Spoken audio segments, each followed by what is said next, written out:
जय हिंद साथियों, एक बार पुनः दमदार तरीके से आपका हमारे चैनल में स्वागत है। ये जो है एसएससी जीडी के थर्ड शिफ्ट में जितने जीके जीएस और करंट अफेयर से प्रश्न पूछे गए हैं उनसे संबंधित सभी प्रश्नों को यहाँ पर कवर करेंगे। और साथ ही आप चैनल को सब्सक्राइब करके रखें। चारों शिफ्ट का पेपर समाप्त होने के बाद हम आपको पूरा हिंदी का जो है 80 क्वेश्चन, उसके बाद रीजनिंग का 80 क्वेश्चन, मैथ का शाम को जो है पूरा आपको मिलेगा एक मेमोरी बेस्ड पेपर, जिसका भी अगले दिन होगा उसको काफ़ी हेल्पफुल होने वाला है। और यदि आपको अच्छा लगता है तो कमेंट करके बताएं और चैनल को शेयर भी कर दें। चलिए बिना देर किए हुए शुरू करते हैं। देखिए, सबसे पहला प्रश्न यहाँ पर पूछा गया था कि भारतीय संविधान के अनुच्छेद 280 जो है किससे संबंधित है। तो यह जो है वित्त आयोग से संबंधित है। क्लियर है।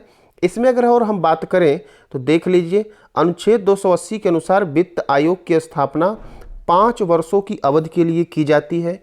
वित्त आयोग भारत के राष्ट्रपति द्वारा गठित एक संवैधानिक निकाय है जो केंद्र के करों में राज्यों की हिस्सेदारी पर राष्ट्रपति को अपना परामर्श देता है। वित्त आयोग का गठन राष्ट्रपति द्वारा 5 वर्ष की अवधि के लिए किया जाता है। क्लियर है। अगला यहाँ पर और इसके बारे में बात करें तो 14वें वित्त आयोग के अध्यक्ष वाई रेड्डी थे और 15वां वित्त आयोग जो कि वर्तमान में है नंद किशोर सिंह इसके अध्यक्ष हैं। भारत का वित्त आयोग 1951 में स्थापित किया गया था और वित्त आयोग के पहले अध्यक्ष केसी नियोगी थे। क्लियर है। इतनी जानकारी आपको लेकर चलना है। चलिए आगे बात कर लेते हैं। अगला पूछा गया था प्रश्न कि 44वां संविधान संशोधन कब हुआ था। तो देख लिए भाई, संविधान संशोधन से प्रश्न आ रहे हैं। पहले शिफ्ट में जीएसटी से संबंधित प्रश्न पूछा गया था, किस संशोधन के द्वारा था। तो देख लीजिए, 1978 में जनता पार्टी की सरकार ने 42वें संविधान संशोधन अधिनियम 1976 के माध्यम से लाए गए विभिन्न संदिग्ध संशोधनों को पूर्णतया परिवर्तित करने के लिए 45वें संशोधन विधेयक के माध्यम से 44वें संशोधन अधिनियम को अधिनियमित करने का निर्णय लिया। तो आपका जो 44वां संविधान संशोधन हुआ था 1978 में जनता पार्टी की सरकार ने की थी। ठीक है। चलिए अगला प्रश्न आपका पूछा गया था कि गुरु तेग बहादुर जो थे उनकी हत्या किसने की थी। तो देख लीजिए, 1675 में मुगल शासक औरंगजेब ने उन्हें इस्लाम स्वीकार करने को कहा, पर गुरु साहब ने कहा कि शीश कटा सकते हैं, केस नहीं। इस पर औरंगजेब ने सबके सामने उनका सिर कटवा दिया।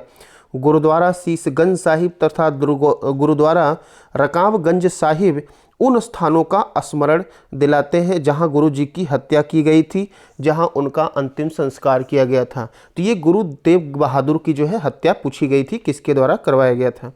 अगला यहाँ पर पूछा गया था कि डीआरडीओ का वर्तमान अध्यक्ष कौन है।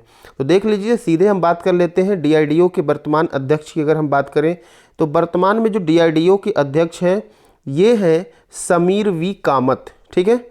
चलिए आगे बात कर लेते हैं। डीआरडीओ की स्थापना की यदि बात करें तो 1958 1 अगस्त 1958 को इसकी स्थापना हुई थी। ठीक है। आगे देख लीजिए, पूछा गया था कि अब्दुल कलाम द्वीप कहाँ पर स्थित है। तो देख लीजिए भाई, यह जो है आपका उड़ीसा में स्थित है। पहले इसका नाम व्हीलर द्वीप था। ठीक है। तो व्हीलर द्वीप पूछा गया था कहाँ पर है। ठीक है। पहले ये व्हीलर द्वीप जाना जाता था, उड़ीसा के तट से दूर स्थित है। मिसाइलों के लिए एकीकृत परीक्षण रेंज इस द्वीप पर स्थित है। द्वीप का मूल रूप से अंग्रेजी लेफ्टिनेंट व्हीलर के नाम पर रखा गया था, लेकिन सितंबर 2015 में इसका नाम भारत के पूर्व राष्ट्रपति डॉक्टर एपीजे अब्दुल कलाम के नाम पर रखा गया। ठीक है। चलिए आगे बात कर लेते हैं। पूछा गया था कि स्वतंत्र भारत का पहला बजट कब पेश किया गया था। तो देख लीजिए, पहला बजट की बात करें तो 26 नवंबर 1947 को पेश किया गया था। उस समय जो पहला केंद्रीय बजट पेश किए थे आर.के. षणमुखम सेट्टी के द्वारा जो है पेश किया गया था। ठीक है। उस समय आर.के. षणमुखम सेट्टी भारत के वित्त मंत्री थे। क्लियर है। चलिए आगे बात कर लेते हैं। पूछा गया था कि विश्व एड्स दिवस 2022 की थीम क्या है। सबसे पहले आपको बता दें कि जो एड्स मनाया जाता है 1 दिसंबर को मनाया जाता है। 2022 का थीम था इक्वेलाइज। इसका मतलब ये होता है एक कॉल टू एक्शन है जो समाज में फैले असमानताओं को दूर कर एड्स को जड़ से खत्म करने के लिए मदद करने के लिए जरूरी कदम बढ़ाने पर जोर देता है। तो इसका थीम ये है। तो देख लीजिए, दिवस और थीम से संबंधित प्रश्न पूछे जा रहे हैं। अगला प्रश्न पूछा गया था कि जो माउंट एवरेस्ट है नेपाल में उसका नाम क्या है। दुनिया की सबसे ऊंची चोटी है माउंट एवरेस्ट, 8848.86 जो है मीटर है। इसका जो है नेपाल में इसको सागर माथा के नाम से जाना जाता है, जिसका अर्थ है महान नीले आकाश में सिर। सागर का अर्थ है आकाश और माथा का मतलब होता है सिर। ठीक है, चलिए आगे बात कर लेते हैं। अगला पूछा गया था कि केबुल लामजाओ जो है नेशनल पार्क है ये कहाँ पर स्थित है। तो देख लीजिए लोकटक झील के दक्षिण पश्चिम में स्थित है और यह है कहाँ पर भाई, मणिपुर में है। ठीक है, मणिपुर के नाचने वाले हिरण संगई का अंतिम प्राकृतिक आवास है और केबुल लामजाओ नेशनल जो पार्क है दुनिया का इकलौता पार्क है जो कि तैरता हुआ पार्क है। ठीक है, अगला प्रश्न देख लेते हैं। पूछा गया था कि ICC women player of the month cricket का अक्टूबर 2022 का किसको दिया गया था। तो ये पाकिस्तान के ऑलराउंडर है निदा दार को दिया गया था। चलिए आगे बात कर लेते हैं। अगला प्रश्न यहाँ पर पूछा गया था, एक बुक थी स्टीफन हॉकिंग्स की है, वो बुक है a brief history of times के लेखक यहाँ पर स्टीफन हॉकिंग से संबंधित पूछा गया था।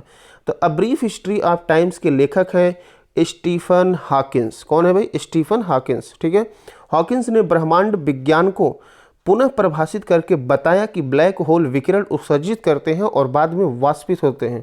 हॉकिंग को मोटर न्यूरॉन बीमारी का पता तब चला जब वह प्रारंभ में धीमी गति से बढ़ने लगा था। ठीक है, चलिए आगे बात कर लेते हैं। तो ये जो है आज के जो है हमको जो इम्पॉर्टेंट प्रश्न मिले थे हमने आपके सामने लेकर आया।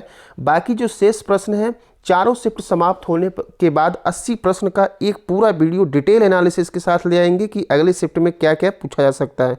और साथ ही साथ हिंदी, रीजनिंग, मैथ आपको सारा वीडियो मिलेगा। तो आप चैनल को सब्सक्राइब करके रखें और आपको अच्छा लगता है थोड़ा सा भी तो अपने अंगूठे का प्रयोग करके सभी के पास शेयर अवश्य कर दें। मिलते हैं दोस्तों अगले वीडियो में, तब तक के लिए धन्यवाद।